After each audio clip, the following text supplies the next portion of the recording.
whatever that institution is, and for our case, it happens to be the Supreme Audit Institution of our country, that institution's goals are very, very closely linked to the goals of the society, because we are one, as SAIs, we are one of the building blocks of our governmental systems, of the accountability chain that is between the citizens and the executives and the decision makers. So by reflecting on that link and then coming back to leadership qualities, I wanted to say a few words about how I see the role of identity, how I see the role of, or the capacity of reflection, and then what the role of networks and culture in general might be. So if I start with identity, and you all know I come from Finland, which in its methodology has a very particular story about how we lost the machine to produce happiness and wealth. It's a particular story because many nations thrive for keeping that kind of a cornucopia or a machine, a magical machine that would make the nation or to make that population very wealthy and happy. And in our particular national epic, a poem, selection of poems called the Kalevala, that machine is lost. So we lose this machine, which is called the Sampo, which a blacksmith did for a mistress of the north in order to get that mistress's daughter as his wife. The Sampo was lost because the mistress, once she got this machine or this grinding machine, which could give you, in short, wealth and happiness in the form of flour, salt, and gold. The machine was lost because Ilmarinen the blacksmith did not receive the wife-to-be, but the machine was kept by the north, and so Ilmarinen went to retrieve the machine. And on the way, the machine was lost in a battle between the north and the south, and was lost in the sea, and we never saw that machine ever again.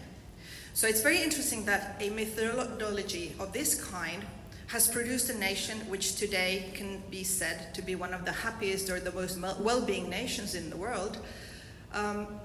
It's got to do with how we perceive the value of work and to be very keen to work to reach our goals and not to rely on some magic machine that could produce all that wealth and happiness on our behalf.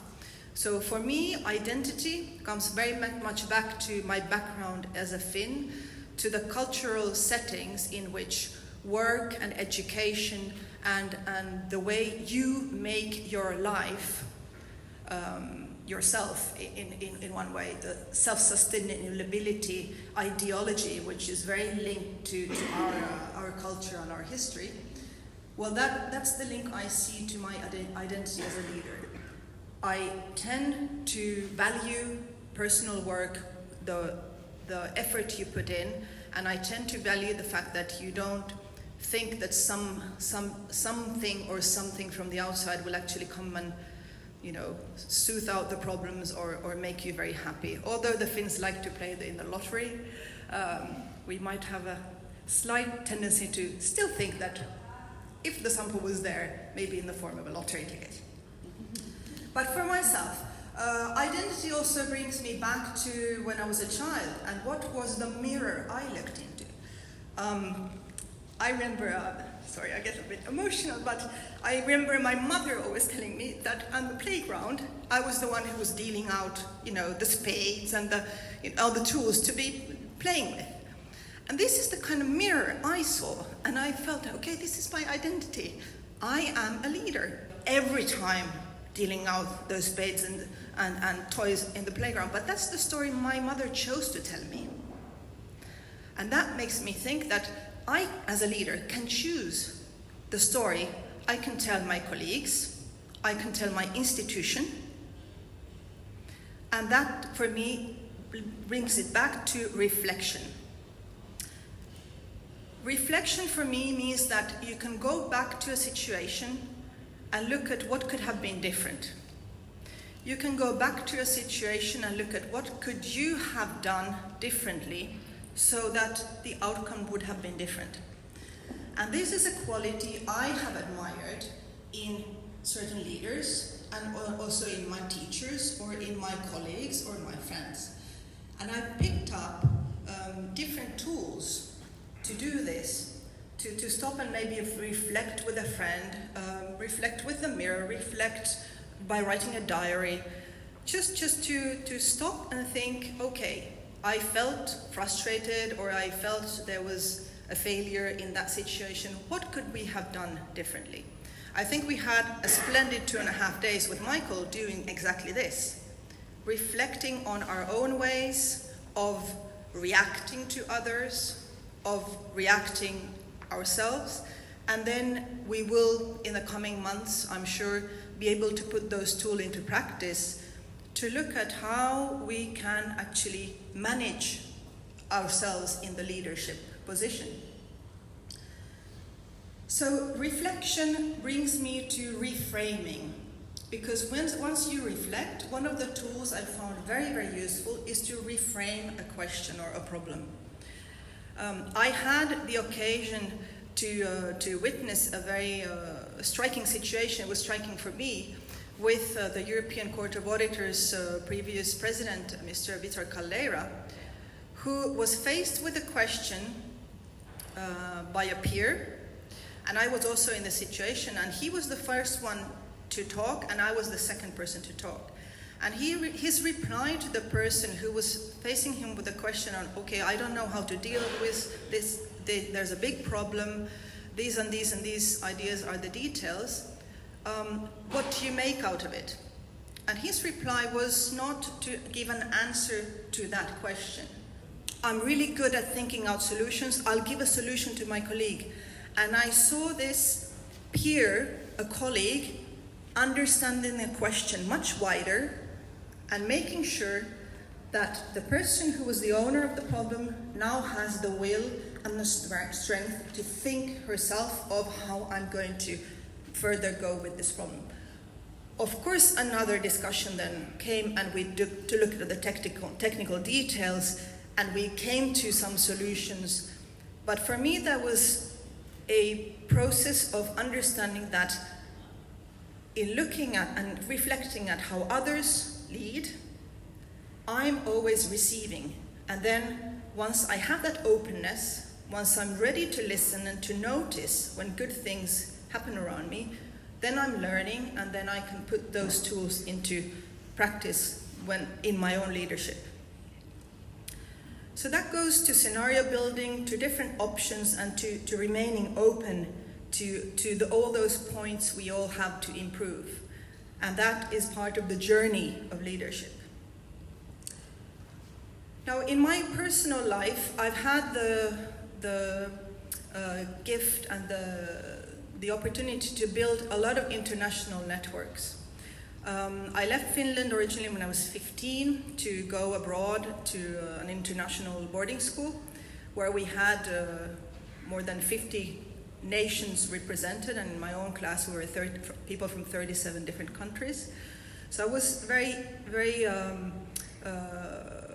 I am still very grateful to have been given that opportunity to understand that, Finland, our 5 million inhabitants, is not the whole of the world.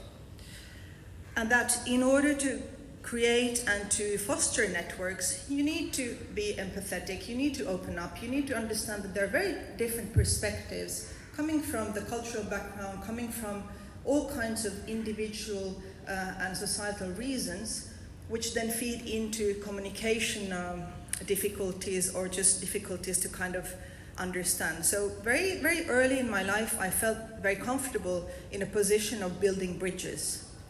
Maybe that's also because Finland as a nation has always been between the eastern part of Europe and the western part of Europe. So we are in a bridge building context, and our success stories of big leaders have often been about just this, how to build a bridge between the East and the West, and how to manage our neighbor situations by doing that. So I have lived in France and in Belgium and in the Netherlands for about half of my adult life. I became an adult in France, and then I also married a Frenchman, so I brought part of that culture back home to Finland. And this for me has given me this kind of emotional and intellectual backdoor. I find that in my work as Auditor General, I often instinctively think, how is this done in some other country I know?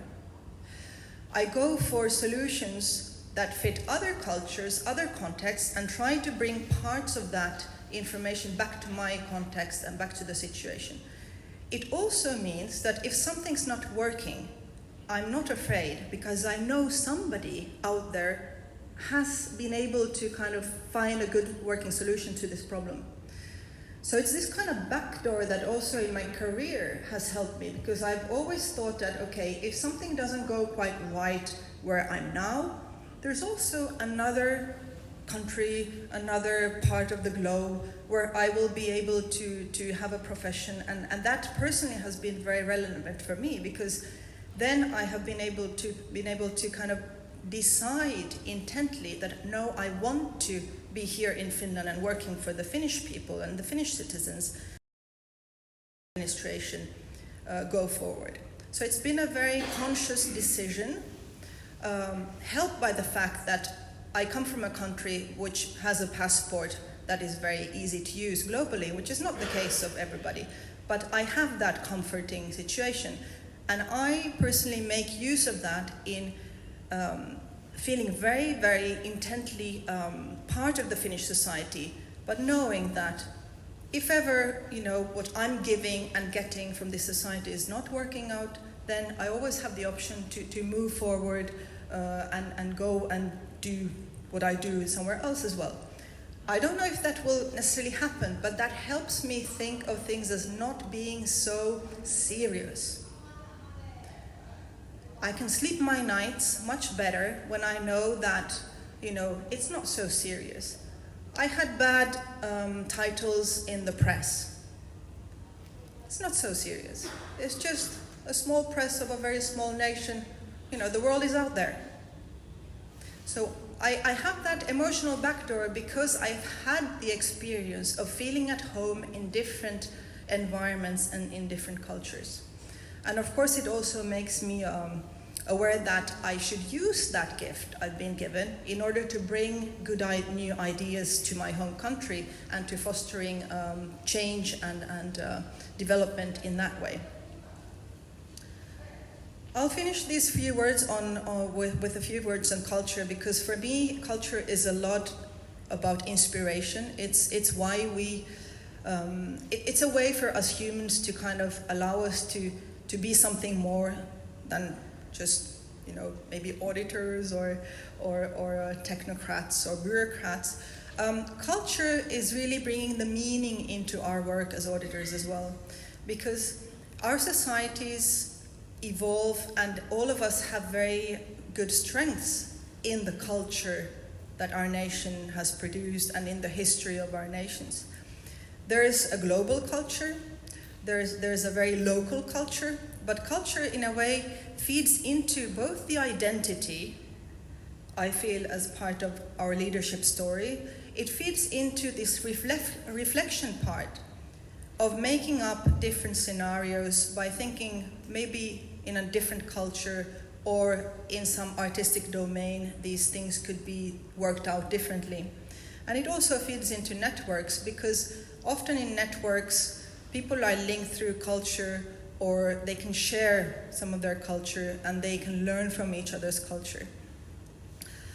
So I have very generally the feeling that having been exposed to different cultures quite early in my life has helped me to understand the different microcultures that exist in public administration units, for example. And when I get into change leadership and change management, I try to look at the culture that exists in an entity, maybe in my own institution or in one department or one unit of my institution. And I try to open up the different layers of that culture and see what can we change so that the culture of that unit or entity will start to change. So maybe to wrap it up, from having had the opportunity to be mirrored very early on as somebody who takes up responsibility, who wants things to move forward, who wants to get people to do, play together, and then having been given the opportunity to look at the world through different perspective and understanding different cultures, different possible outcomes of action. It all comes back to our capacity as leaders to reflect on that, to make the best of what we're here for, and always strive for the best possible result.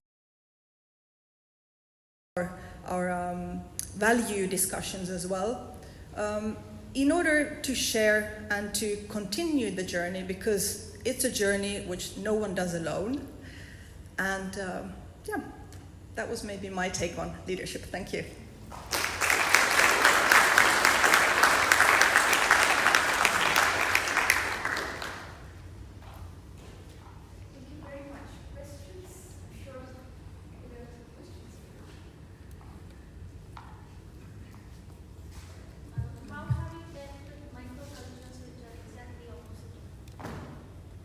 So how do I handle microcultures which are exactly opposite of myself?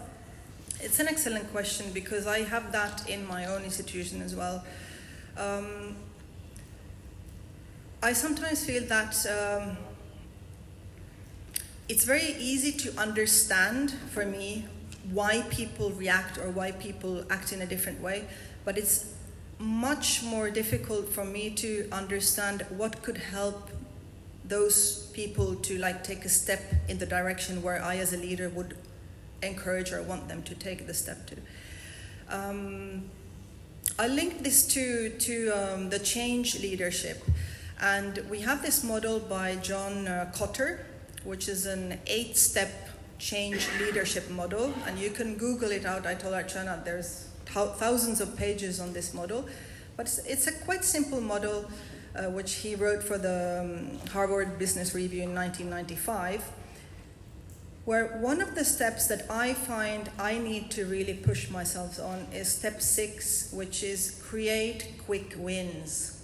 So the low-hanging fruit in your organization or in the culture you're trying to change. I myself like the long-term vision, and I very fast go from today to the day after tomorrow. And when I need to bring everybody along, I have to challenge myself to creating, all the bus stops on the way so that people actually see where we're going, because it's so clear for me, but it's still not very clear for very many other people. And so Kotter says that we need to create quick wins. We need to be able to say thank you. We need to be able to show also those people who have a different culture that, well, actually we have achieved this and this and this.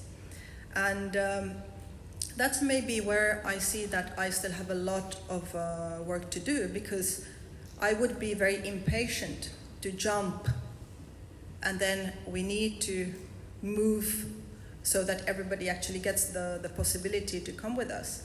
But saying thank you, saying, realizing and putting words on what's actually happening, I feel help both me and then those people who are opposite of me to understand, okay, where are we now?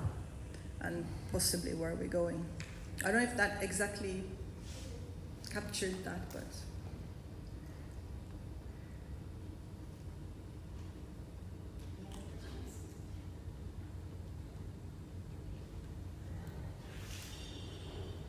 Okay, then we go to one of my favorite topics, the data analytics, I think.